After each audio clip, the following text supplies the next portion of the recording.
Des studios de la plus belle des radios, nous vous souhaitons une très belle entame de journée.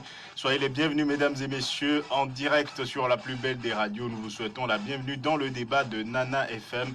Nous sommes le lundi 20 juillet 2020. Depuis la présidentielle de février dernier, l'actualité politique au Togo est comme sous anesthésie. Les chefs de parti et autres collaborateurs se font rares et leur réaction encore plus. La société civile, elle se montre apparemment dépassée par les enjeux.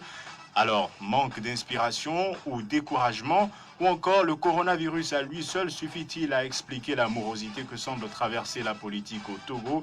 C'est l'interrogation du jour et pour en parler, avec moi dans ce studio, Nathaniel Olympio, président du Parti des Togolais. Bonjour Monsieur Olympio. Bonjour.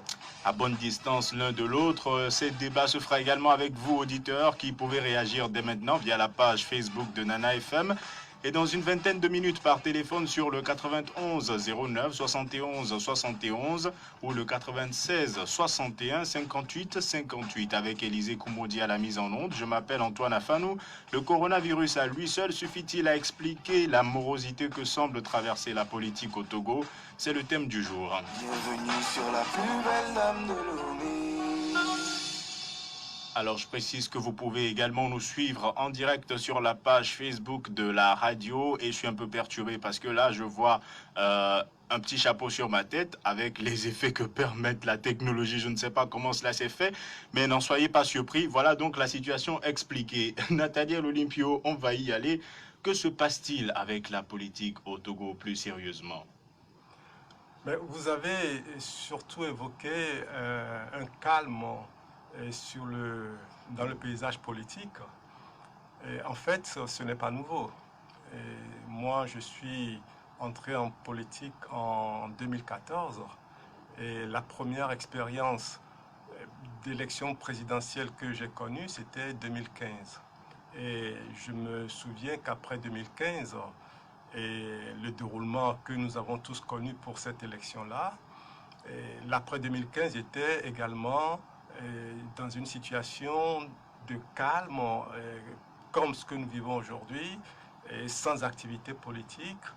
Et donc, on en déduit que le peuple togolais est toujours en attente d'un événement majeur à chaque fois qu'il y a une élection présidentielle qui est organisée. Et après l'événement, tout le monde se retrouve comme frappé par une léthargie et plus rien ne se passe. Et pour moi, il y a une chose que j'ai tirée comme conclusion de cette petite expérience, c'est que d'abord, le régime que nous avons au Togo n'a pas du tout intégré le principe de rotation du pouvoir. Pour rien au monde, ils ne veulent quitter le pouvoir. Ça, c'est une première chose, un premier constat que nous devons tous comprendre. Et il y en a qui disent qu'ils organisent tout de même des élections. La deuxième chose qu'il faut comprendre, et merci de m'introduire cela, la deuxième chose qu'il faut comprendre, c'est que l'élection qui est supposée être l'instrument de régulation de la vie démocratique, qui doit permettre que les citoyens s'expriment et choisissent leurs dirigeants, eh bien, cet instrument est aujourd'hui utilisé à des desseins de confiscation du pouvoir. Et il est donc absolument temps que tous les acteurs politiques qui sont dans l'opposition comprennent que nous ne pouvons jamais obtenir ce que cherche le peuple togolais à travers une élection tant que les conditions vont demeurer ce qu'elles sont aujourd'hui. Qu'aucun acteur politique ne vienne dire au peuple togolais de l'accompagner à une élection pour changer les choses. Le changement que nous recherchons, les conditions actuelles de l'élection ne nous permettent pas de l'obtenir. Nous devons donc changer de tactique. Nous devons donc changer la manière de faire l'opposition au Togo. S'agirait-il d'une période de réflexion justement pour voir dans quelle direction orienter ce changement?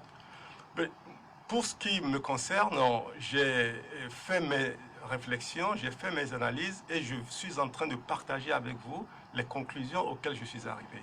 Nous devons donc réorienter la manière dont nous conduisons la lutte.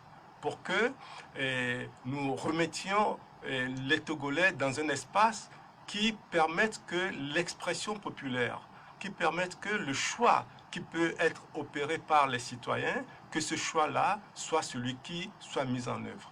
Nous ne pouvons pas continuer après 30 ans et après 7 élections présidentielles, nous ne pouvons pas continuer dans les mêmes conditions sans chercher à remettre en cause les fondements même de la lutte. Agbeome Kodjo a voulu procéder différemment, c'est ce qui a été annoncé en tout cas, en s'alliant à l'archevêque Philippe Fanoko Kodjo. Les résultats sont là et aujourd'hui lui-même se trouve dans une situation que certains qualifient de difficile. Que pensez-vous globalement de ce qui lui arrive? Vous avez expliqué qu'on faisait d'une affaire politique une affaire judiciaire. Est-ce véritablement le fond de votre pensée?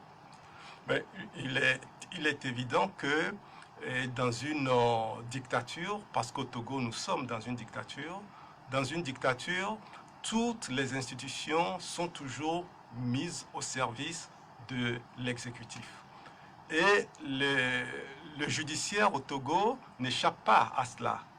Et donc, oui, c'est un secret de la palissade. Tout le monde sait que le régime togolais, à chaque fois qu'il en a besoin, il active sa force judiciaire pour neutraliser un opposant, un Togolais qu'il estime être quelqu'un qu'ils ne peuvent pas maîtriser. Il y en a beaucoup qui sont à l'extérieur. Est-ce que cela veut dire que juridiquement, vous pensez qu'Agbeome Kodjo ne devrait pas être inquiété pour avoir nommé un Premier ministre, en tout cas des documents circulés dans ce sens, et continuer à revendiquer sa victoire après les résultats définitifs proclamés par la Cour constitutionnelle? Monsieur Agbeome Kodjo s'est battu pour ses convictions. Et il va au bout de sa démarche. Je pense que cela, c'est quelque chose qu'il faut reconnaître. Est-ce qu'il faut lui mettre derrière une procédure judiciaire? Je pense que nous étions et nous sommes dans une activité politique et M. Agbeome Kodjo était dans son droit politique de contester les résultats d'une élection à laquelle il a pris part. C'est son droit absolument légitime. Et le poursuivre sur le plan judiciaire, je pense que c'est encore une fois une manière pour le régime de bifurquer, de sortir du champ politique pour faire usage de la force devant laquelle M. Agbeome Kodjo ne peut pas, je dirais, faire face efficacement parce que les choses sont écrites d'avance. Mais sur le plan politique, oui, M. Agbeome Kodjo est capable de résister et de porter l'adversité au régime. Donc le régime l'entraîne sur le terrain qui lui est le plus facile à manipuler. Est-ce que ça rend encore plus difficile la tâche qui est la vôtre, vous, acteurs politiques, qui vous associez au peuple togolais? Mais à partir du moment où on se lance dans une activité politique, dans un régime de dictature, bien sûr qu'on est exposé à tout ce type de répression que nous vivons, physique ou psychologique. Cela fait partie de l'engagement. Donc, ce sont des forces dont dispose le régime et ils en font usage comme bon leur semble. C'est pour ça que nous ne devons pas être dans la demi-mesure. Tous ceux qui sont allés à l'élection présidentielle, aucun d'entre eux, je parle des acteurs de l'opposition, aucun d'entre eux n'a dit que les conditions étaient bonnes, aucun d'entre eux n'a dit que les institutions qui pilotent cette élection étaient des institutions fiables, donc ils sont allés à cette élection en connaissance de cause. Donc, moi, je pense que nous devons être vraiment en harmonie avec la réalité de notre terrain. Et la réalité de notre terrain nous impose de manière flagrante que l'élection au Togo n'est pas l'instrument le plus approprié pour le peuple togolais qui veut le changement. Comment est-ce que se fera ce changement alors, Nathaniel Olympio? Pour ma part, je reste convaincu que nous devons définir d'abord ce que nous voulons. Quelle vision voulons-nous pour le Togo? Dans quel Togo voulons-nous vivre? Peu importe la personne qui dirige, il faut que les Togolais puissent avoir un consensus sur le type du Togo dans lequel nous voulons vivre. Et bien entendu, le partage de cette vision doit être porté maintenant par ceux qui luttent pour la démocratie, doit être porté par un projet. un véritable projet de cheminement qui va conduire au changement. Tant que nous n'allons pas faire ce travail et que nous n'allons pas nous mettre d'accord sur la construction d'une démarche à laquelle tout le monde adhère, eh bien, ça va être difficile parce que chacun aura toujours sa lecture de la chose. Et ce que je vais dire pour terminer là-dessus, c'est que nous avons le devoir de permettre que l'environnement institutionnel du Togo offre à chacun, à chaque citoyen, le droit de s'exprimer et que son expression soit prise en considération, y compris dans les urnes. Ça veut dire que nous, de l'opposition, battons-nous, faisons ce qu'il faut pour que nous puissions amener ce pays à connaître une phase de transition qui va permettre de mettre les choses à plat et de manière inclusive pour que les changements qui vont s'opérer ne soient pas dirigés contre quelqu'un de même. Si vous nous rejoignez, vous écoutez Nana FM, nous sommes dans le débat aujourd'hui avec le président du Parti des Togolais, Nathaniel Olympio, en train de nous interroger. Le coronavirus à lui seul expliquer la morosité que semble traverser la au Togo, et vous, auditeurs, pourrez dans une dizaine de minutes participer à ce débat en composant le 91 09 71 71 ou le 96 61 58 58. Certains parlent d'échec de l'opposition togolaise, et pour Godwin qui nous écrit sur la page Facebook de la radio, l'opposition était déjà devant cet échec avant l'apparition du coronavirus. C'est dû à la division entre les opposants, parmi lesquels il y a, je cite, des corrompus et des malhonnêtes. Qu'est-ce que vous pensez de cette façon de voir? Vous savez, le coronavirus est arrivé et a plus ou moins confiné, je dirais pas les gens, les activités. Presque tout le monde. Le coronavirus, c'est une pandémie planétaire. Et cela n'a pas empêché de voir à travers le monde des gens se regrouper. À travers le monde, je ne cite aucun pays, mais dans le monde entier, nous voyons de grands regroupements de milliers, de centaines de milliers de personnes. Donc, je dirais que politiquement, cette pandémie n'a pas d'impact à proprement parler. On ne peut pas en faire un argument. Je ne pense pas que ce soit un argument majeur dans la situation que nous sommes en train de vivre, d'autant plus que, je l'ai indiqué tout à l'heure, en 2015, c'était exactement la même chose. Donc, c'est une réalité de notre espace politique. Et c'est pour ça que nous devons en tenir compte, parce que ce n'est pas un effet isolé. Nous devons tenir compte de cette réalité et construire nos démarches. Nous avons, je pense, depuis 30 ans, nous avons été laissés conduire par le rythme imposé par le régime à travers des élections régulièrement organisées. Eh bien, si nous nous inscrivons dans cette démarche-là, c'est que nous sommes en train de naviguer dans une situation hybride où, d'un côté, l'opposition crie haut et fort que nous sommes dans un régime de dictature, et en même temps, cette même opposition participe à chaque fois à l'élection. Et certains nous disent que mais si nous ne sommes pas dans les institutions comme au Parlement, nous ne serons pas crédibles. Je dis non. C'est une lecture qui s'inscrit dans un espace démocratique. Au Togo, on n'est pas dans un espace démocratique. Celui qu'on entend au Togo, ce n'est pas celui qui est à l'Assemblée nationale. La preuve, il y a des gens à l'Assemblée nationale qui sont aujourd'hui considérés comme de l'opposition. Je ne sais pas si leurs voix sont audibles. En revanche, ceux qui sont dans l'opposition et qui se battent pour le peuple, eh bien, leur voix peut être très audible. Et quand,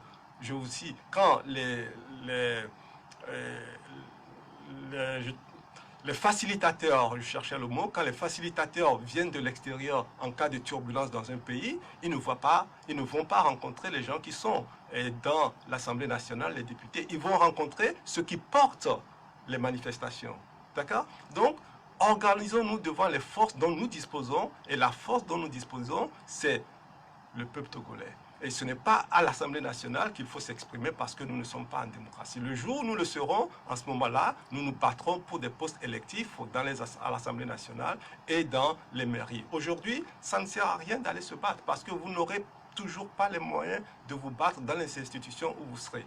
Depuis que, excusez-moi, je termine sur ça, depuis que l'opposition est présente à l'Assemblée nationale au Togo plus de 30 ans, sauf des parenthèses, est-ce que nous n'avons jamais eu l'occasion d'obtenir de notre opposition une loi qui a été votée au bénéfice du peuple. Il n'y en a pas eu une seule. Et les Pas élus une mettent en seule avant loi. les réformes Il n'y a constitutionnelles.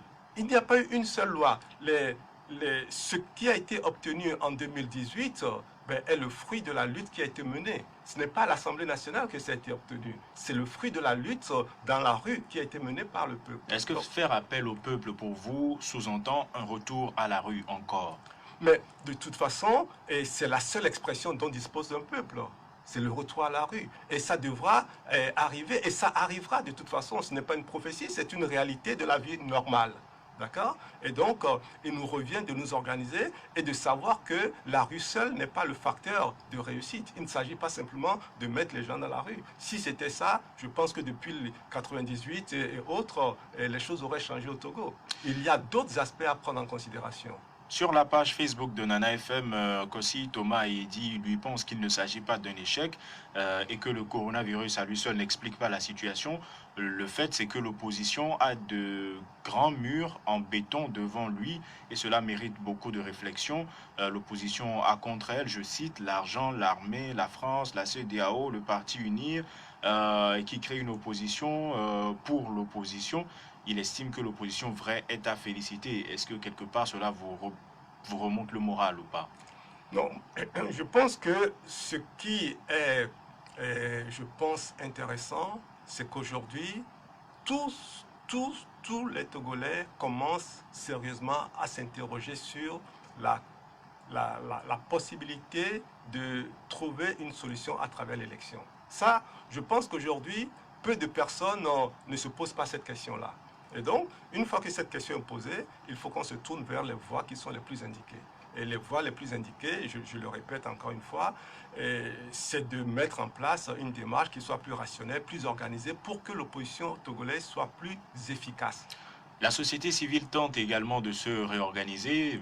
Plusieurs mouvements et associations se mettent ensemble pour créer des groupes apparemment plus importants. À votre avis, est-ce un pan de la solution à la situation? Oui, l'organisation, c'est toujours une bonne chose. Mais ça peut être un point de départ, mais ce n'est pas suffisant. Parce que, je le disais tout à l'heure, nous avons eu l'occasion d'avoir de très grandes organisations. Il y a eu énormément de regroupements de partis politiques et de la société civile. Et soit partis politiques seuls, soit avec la société civile. Il y a eu énormément de mobilisation, des centaines de milliers de personnes dans les rues. Donc, ce n'est pas un facteur suffisant. Nous devons aller au-delà de la réflexion sur l'organisation et les structures pour penser à la stratégie, pour penser aux tactiques, pour penser à la conduite de la lutte. Mais tout ça, ça nécessite du temps forcément. Est-ce que vous pensez que les Togolais qui souhaitent le changement en ont encore? Les Togolais existeront toujours. Et tant qu'il y aura la dictature, les Togolais auront toujours la force de se battre contre une dictature. C'est pour ça que je n'adhère pas beaucoup quand on utilise le terme échec. On parle d'échec d'une chose qui a atteint sa fin. On ne peut plus rien faire. Donc c'est terminé, vous passez un examen, vous n'avez pas réussi, c'est l'échec, l'examen est passé. Mais dans une lutte de libération comme ce qui se passe au Togo, eh bien, on lutte jusqu'à ce que l'on atteigne l'objectif poursuivi. Donc il n'y a pas d'échec. Il y a on peut trébucher, on peut avoir des difficultés sur le terrain, on peut avoir raté une opération, mais l'échec n'existe pas quand on parle d'un pays. Et avant de donner la parole aux auditeurs, un événement en fin de semaine dernière qui a redonné la parole à certains hommes politiques, ça a été l'interpellation des élèves impliqués dans le tournage et la diffusion de vidéos à caractère érotique. Quel est votre regard en tant qu'acteur politique sur ce fait? Bien, je pense que nous sommes tous interrogés et ça nous renvoie tous à notre système éducatif. Moi, je ne veux pas m'attarder sur l'événement en soi, mais je porte un regard global sur la société que nous sommes en train de construire. Il y a indéniablement une responsabilité qui n'est plus assumée comme il se doit, que ce soit au niveau de la famille, que ce soit au niveau de l'État, que ce soit au niveau de notre environnement éducationnel. Il y a une difficulté. La difficulté, c'est quoi? C'est que nous avons cassé nos modèles de référence. Les élèves aujourd'hui sont perdus et n'ont pas un référentiel, ils n'ont pas un modèle auquel ils peuvent se référer, auquel ils peuvent s'identifier. Et bien, quand c'est comme ça, et les modèles, on va les chercher sur Internet, on va les chercher à la télévision, on va les chercher ailleurs. Et si l'État qui balise le cadre éducatif, si l'État ne fait plus fonctionner ses balises, il y a une responsabilité à assumer.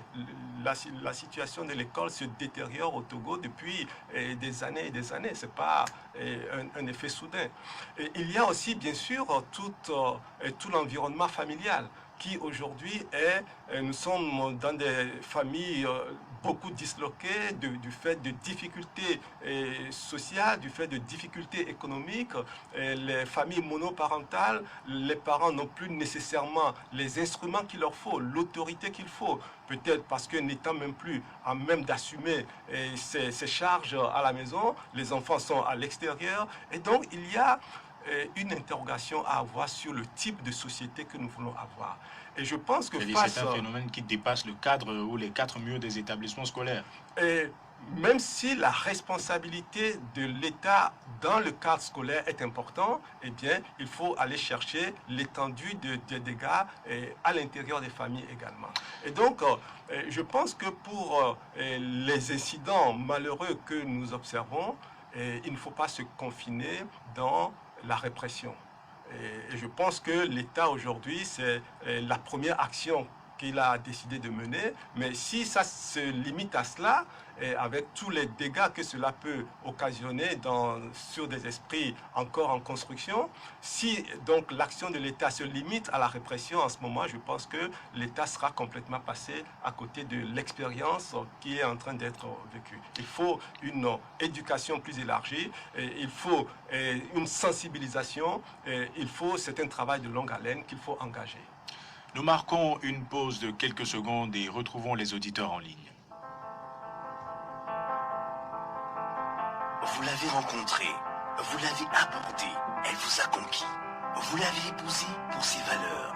Avec vous, elle a fait du chemin. Fidèle, prompte, dévouée, elle coule dans votre vie par sa grâce, sa fraîcheur et sa douceur. Entraînez-vous, c'est plus qu'une tradition, c'est une histoire d'amour. FIFA de 7+, toutes nos valeurs, dans un nouvel emballage, pour désaltérer sans altérer votre santé. Le 91 09 71 71 ou le 96 61 58 58. À votre avis, le coronavirus à lui seul suffit-il à expliquer la morosité politique que semble traverser le Togo? Premier auditeur en ligne. Allô? Allô, bonjour. Bonjour, monsieur Maglo, comment allez-vous? Ça va très bien. Allez-y, nous vous écoutons d'accord. Bonjour, monsieur Olympio. Bonjour, monsieur Maglo. Non. Le coronavirus n'explique pas tout ce qui se passe, cette énergie que nous vivons. L'invité l'a expliqué en partie. Habituellement, après les élections, on constate ce silence. Ça c'est vrai. Mais cela n'explique pas tout. Il n'y a que nous devions avoir peur de cette léthargie. Il y a une chose qui est passée inaperçue, les gens n'en parlent pas. L'élection du 2 février a un visage particulier. Il y avait Lequel? tellement de fraude. Il y avait eu tellement de fraude. On a même battu des gens qui voulaient résister un peu. Mais ça, en termes de terminologie, ce n'est pas nouveau. Il y a toujours eu ces... Non. Faut remarquer, les fraudes, les violences en ce qui concerne les élections au Togo, ce n'était pas la première fois qu'on en entendait parler. Qui a été battu à visage découvert. Et cela, ça fait peur à tout le monde. Si bien que l'opposition se dit, comme certains d'ailleurs l'ont compris, y compris M. Olympio, que ça ne vaut plus la peine d'aller à faire l'élection. Et qu'il faut passer d'autres stratégies. Et je crois sincèrement, d'autres peuvent ne pas croire, que l'opposition est en train de penser une autre stratégie qui doit nous faire peur. Vous y croyez? Oui, moi je crois ça. Ce n'est pas une léthargie. Bien, M. Olympio nous dira dans quelques instants s'il faut avoir peur des pistes de réflexion qu'ils ont sur la table ou pas. Le 91 09 71 71 ou le 96 61 58 58. Auditeur en ligne, allô? Oui, allô. Bonjour. Bonjour. Monsieur Pelé, comment allez-vous? Oh, très bien. Allez-y, nous vous écoutons. Bonjour, monsieur Olivier. Bonjour, Monsieur Pelé. D'abord, je vous salue. Et moi, je le dis toujours qu'il est difficile d'être opposant au Togo avec un régime déjà de bientôt 60 ans. Alors, comment est-ce que vous vous expliquez cette morosité? Oh ouais, non. Moi, je pense que vous voulez parler que la maladie là, a bloqué la politique. Et je pense que c'est une opportunité pour le pouvoir en place d'utiliser ça. Et c'est pourquoi le président Fogna Toubé ne veut pas poser un acte politique depuis qu'il a dit que la Cour constitutionnelle, ou bien il a prêté le serment. Il ne voulait pas même poser un acte politique. Parce qu'il profite de cette maladie-là pour installer les docteurs sur le terrain, pour envahir le terrain, quoi. Pour empêcher les politiciens. Je pense que je voudrais exhorter les politiciens d'agir autrement. Parce que ce n'est que les politiciens qui peuvent sauver ce pays. Vous voyez? Parce que ce que le régime en place a son système et il applique toujours. Et c'est ça qu'il est en train de faire. Il ne voulait pas poser un acte politique parce qu'au moment où nous avons un premier ministre qui devait démissionner ou bien qui devait faire ce soir, mais maintenant on nous dit que c'est parce qu'il y a la maladie qu'on ne veut pas, que le premier ministre ne peut pas démissionner et peut continuer la faire. Alors, il y a certains points de votre intervention qui m'ont échappé, mais l'essentiel, c'est que vous estimez que le gouvernement fait du coronavirus un prétexte pour ne pas évoluer politiquement. C'est un prétexte pour lui. Et Merci. je voudrais dire aussi à notre invité que ce qui se passe aujourd'hui, il faut que les politiciens aussi font attention, surtout nos opposants. Si vous êtes en train de faire une sortie politique, ou bien vous êtes en train de voir qu'il y a une résistance sur le terrain, ou bien vous voulez rentrer dans le gouvernement de Fogna Toubé bientôt, on ne sait pas. Donc les trois positions-là, il faut qu'on soit clair là-dessus. Bien, merci Monsieur Pelé d'avoir participé au débat. Passez une excellente journée. À votre avis, le coronavirus à lui seul suffit-il à expliquer la morosité que semble traverser le Togo d'un point de vue politique? Auditeur en ligne, allô? Oui, allô, bonjour. Bonjour, vous vous appelez comment? Oui, c'est M. Félix Darapam. Allez-y, nous vous écoutons, Félix. Oui, je salue M. Nathanaël Olympio. Bonjour. Oui. Et M. Afan, vous avez posé la question à M. Nathanaël tout de suite que est-ce que, bon, ils ne sont pas en train de perdre ou bien ce n'est pas un échec, ça? C'est ce qu'ont écrit certains internautes sur la page Oui, Facebook de la radio. Oui, j'aimerais dire que dans un combat ou dans une bataille, dans une guerre, on perd des fois les batailles, mais on ne perd jamais le combat. Donc le combat continue. Mais le gouvernement utilise cette maladie comme si, bon, la politique n'existe plus. Donc vous partagez le même point de vue que Pelé, qui a raccroché avant vous. Oui, je partage entièrement les points de vue de M. Pelé, mais j'aimerais dire que, dans une élection, dans des élections qui ne sont pas claires, comment peut-on définir un gagnant et un perdant? Bien. Normalement, l'opposition doit s'unir et demander, qu'on puisse réorganiser les élections. Comme ça, le peuple sera debout. Vous voyez? Bien, merci. Et monsieur Afanou. Allez-y. Bon, pardonnez-moi, ils ont rendu le peuple, très paresseux au profit du Saint-Esprit. Qui ont la dynamique, monseigneur. Mais c'est une façon de voir. On va voir ce que notre invité en pense. Merci Félix. Passez une bonne journée. Nous allons prendre encore un auditeur en ligne et laisser réagir l'invité. Allô? Allô? Bonjour. Monsieur Afano, bonjour. Bonjour, monsieur Sibiti, comment allez-vous? Ça va. Allez-y, nous vous écoutons. Vous savez, la pandémie, en partie, a eu son rôle. Le gouvernement peut vous dire, lui, tout ce qu'il a dit, c'est les mesures barrières. Le peuple, vous savez, le peuple est devenu amorphe. Pourquoi? Parce que le peuple a son challenger. C'est ça, non. Après le gouvernement RPC ou bien Fini, c'était l'UFC. Maintenant, c'est ANC. Vous pensez que l'ANC est le challenger soutenu par la population? Monsieur Afano, ne soyons pas hypocrites. Mais je vous pose la question parce que les chiffres donnés par la CENI et la Cour constitutionnelle ne sont pas dans cette tendance. Mais c'est comme ça, il faut aller au fond. Vous savez, quand la dynamique Godino est venue, ça pas nous. Après, c'est lui, monsieur le président Jean-Pierre, c'est son parti. Mais dès que les peuples ne se sont pas mis dans ce truc-là, je vais aller lutter. Les jeunes qui luttaient soit pour le FPC, ou bien pour ANC. Mais comme ils ne sont pas dit dedans, peut-être c'est le troisième larron ou bien le premier larron, le président Goulou. Bien. Merci. Merci beaucoup. Merci, Monsieur Sibiti. Monsieur Olympio réagit et on va commencer avec lui, Monsieur Sibiti, qui dit que le coronavirus y est pour quelque chose en partie et le gouvernement, lui, n'a fait qu'édicter les gestes barrières. Maintenant, il a expliqué la situation entre l'ANC et la dynamique. Bodjro, il pense que le peuple a une préférence et que ce serait l'ANC. Qu'est-ce que vous en pensez? Moi, je dirais simplement que l'expérience que nous avons vue depuis 30 ans, c'est que les élections ont toujours divisé l'opposition. Et d'ailleurs, c'est le propre d'une élection. Et tous ceux qui vont à une compétition s'opposent entre eux. Et quand plusieurs acteurs de l'opposition participent à une élection, ils vont s'opposer entre eux. Mais et donc, M. Adaï pense, il est sur la page Facebook de la radio, il dit que c'est justement ça le problème du Togo, c'est la jalousie, l'égoïsme, l'hypocrisie au sein de l'opposition. Et ça, c'est le propre de l'homme.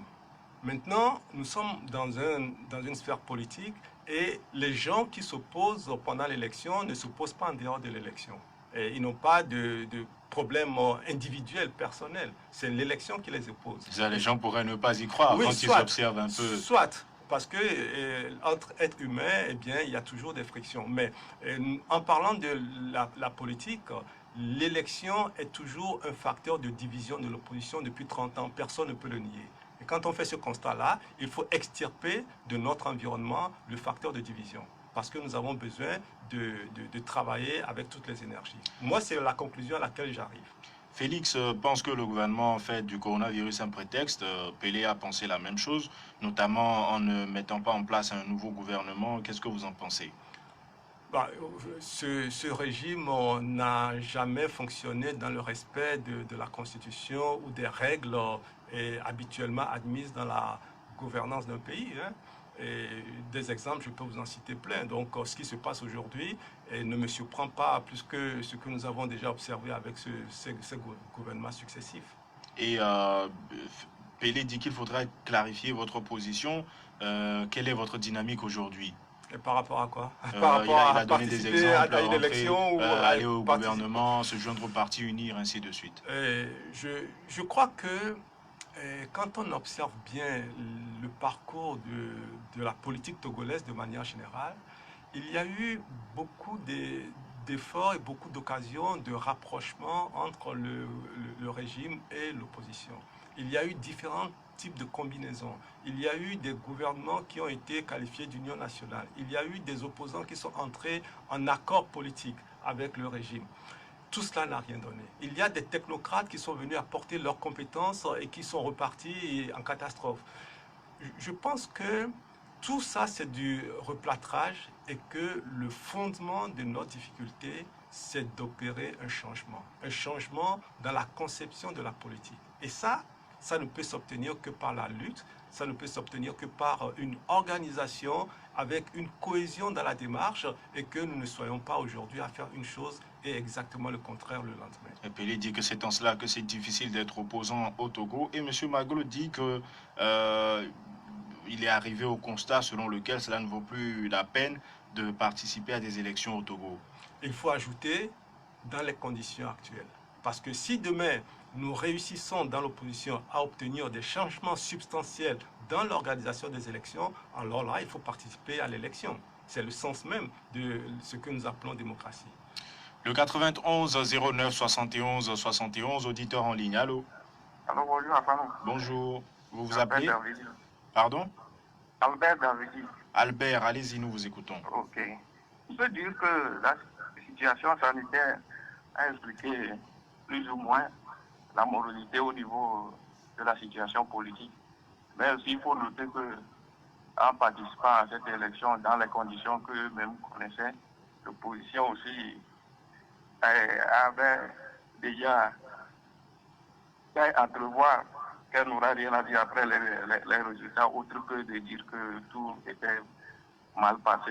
Donc vous pensez que c'était une erreur d'aller à cette élection? Bon, pour une partie du peuple, on ne peut pas aller à une compétition dont les conditions ne garantissent pas une égalité de chances et penser les gagner. Bon, la logique voudrait qu'on n'y participe pas. Mais bon, chacun avait sa conviction et savait sur quoi il comptait. Mais après, on a vu, ils ont profité aussi de la situation sanitaire pour ne pas poser des actions au-delà des communiqués et autres. Bien. Maintenant, j'ai une question à l'invité. Allez-y. Oui, c'est par rapport à son rapprochement avec Kouro Djigba et Igbo. On en est où? Merci de me choper la question sur la langue. Albert, passez une bonne journée. Il y répondra dans quelques instants. Le 91 09 71 71 ou le 96 61 58 58. Nous prenons le dernier auditeur en ligne. Allô? Auditeur en ligne, allô? Le 91 09 71 71. À votre avis, le coronavirus à lui seul suffit-il à expliquer la morosité politique que semble traverser le Togo? Auditeur en ligne, apparemment la liaison ne s'établit pas. Nous allons donc répondre à Albert Davedi qui dit que c'était pour certains une erreur de participer à la dernière présidentielle.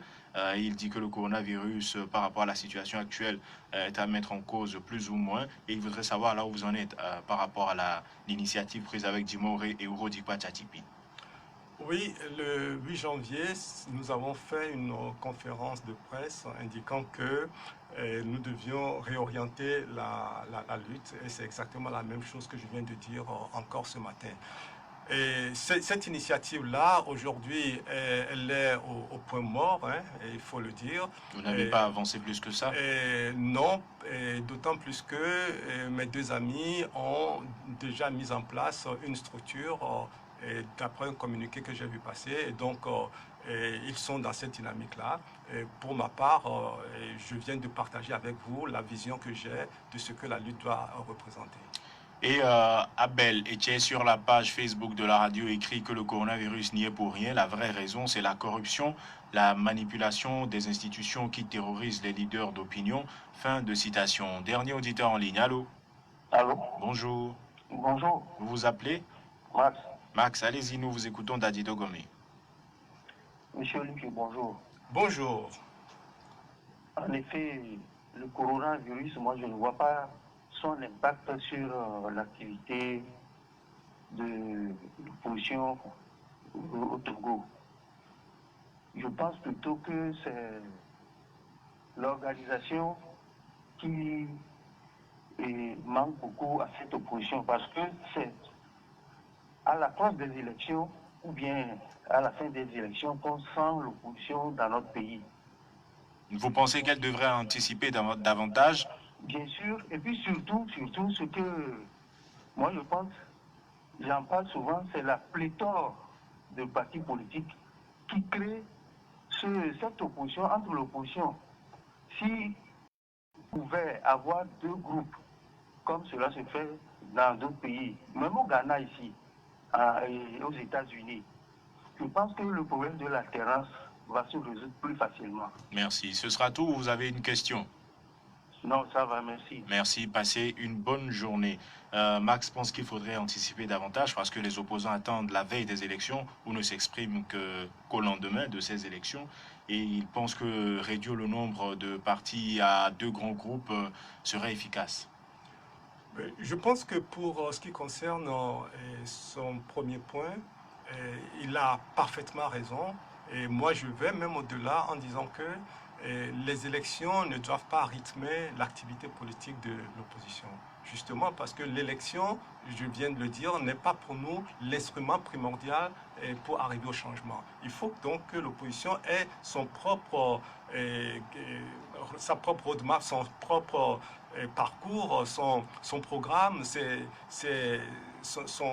son rythme de progression, en tout cas qu'il ait ses propres initiatives et non pas se mettre derrière le tempo que le régime dicte de temps en temps. Ça, c'est une première chose.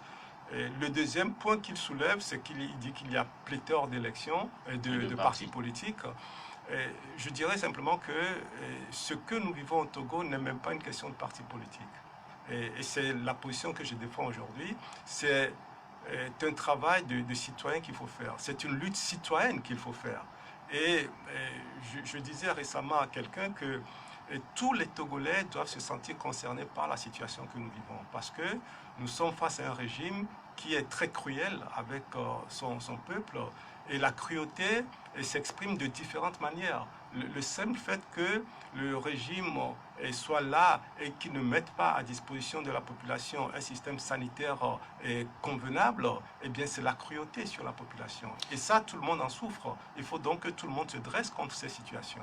Donald Dangbo pense que le coronavirus n'est qu'un alibi. À côté, Kankwe pense que c'est un bouc émissaire. Et comme Lucas Nyagbe écrit que les conséquences corrigent mieux que les conseils, donc on n'a encore rien vu, sinon c'est juste le début du commencement si les acteurs et leaders de l'opposition ne se ressaisissent pas. Alors se ressaisir, comment est-ce que vous le comprenez et en même temps votre mot de la fin? Pour moi, se ressaisir, c'est justement tirer les enseignements des expériences que nous avons vécues. Et donc de réadapter la lutte, de réorienter la lutte de manière à ce que nous arrivions à obtenir, je dis bien à obtenir une période de transition, celle qui nous permettra de faire ce que l'opposition et le peuple togolais ont toujours demandé, c'est-à-dire une mise à plat des institutions, une réécriture des règles, et que ce soit inclusif et que les gens ne se sentent pas exclus pour que le lendemain du changement soit un lendemain harmonieux pour tous les Togolais qui veulent vivre dans le même espace. Et donc, partant de ça, je pense que nous devons tous les Togolais qui sont aujourd'hui en souffrance sous la gouvernance qui est aujourd'hui d'actualité, tous les Togolais doivent apporter leur concours. Que ce soit au niveau des politiques de la société civile ou du citoyen ordinaire, il faut que nous arrivions à trouver un même axe de travail, une même vision pour que la lutte que nous menons devienne une lutte efficace. Le peuple togolais est un peuple qui s'est formidablement contesté. Depuis les années 90, on s'est formidablement contesté. Il faut maintenant qu'on arrive à transformer cette force de contestation en force de changement pour que le résultat soit au rendez-vous. Merci Nathaniel Olympio d'avoir accepté notre invitation. Je rappelle que vous êtes le président du Parti des Togolais. Ce débat se termine. Merci à vous auditeurs de l'avoir suivi et d'y avoir participé par téléphone comme par Internet. Élisée Koumodi était à la mise en onde. Je m'appelle Antoine Afanou. Et ne l'oubliez pas, lavez-vous régulièrement les mains. Gardez une bonne distance comme on l'a fait Nathaniel Olympio et moi à au moins 1 mètre les uns des autres. Le débat de Nana FM vous retrouve demain matin dès 7h15. Très bonne journée.